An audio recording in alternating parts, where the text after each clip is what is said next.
রক্তের সম্পর্ক থাকলেই কেউ আপন হয় না। কখনো কখনো বাইরের মানুষরাই বেশি আপন হয়ে ওঠে। আপনজনের কাছ থেকেই বেশি কষ্ট আসে, কারণ বিশ্বাসটা ছিল গভীর। সব আত্মীয় স্বজনই ভালো চায় না, অনেকেই শুধু সুযোগের অপেক্ষায় থাকে।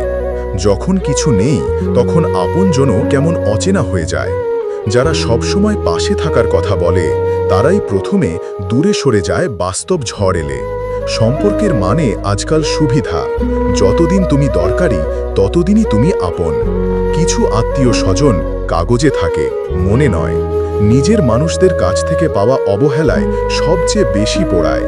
চাকরি, টাকা পয়সা আর সামাজিক অবস্থান এসব না থাকলে আত্মীয় স্বজনও ভুলে যায়। মুখে ভালোবাসার কথা বললেও অন্তরে অনেকেই ঈর্ষা পোষে রাখে।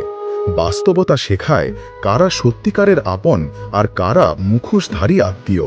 জন্মসূত্রে সম্পর্ক তৈরি হয়, কিন্তু মন থেকে তৈরি হয় ভালোবাসা। যারা সুখে পাশে থাকে, দুঃখে তারা অনেক দূরে চলে যায় আত্মীয় হলেও। চাকরি হারালে বা বিপদে পড়লে যাদের মুখোশ খোলে তারা অনেক কাছের আত্মীয় হয়।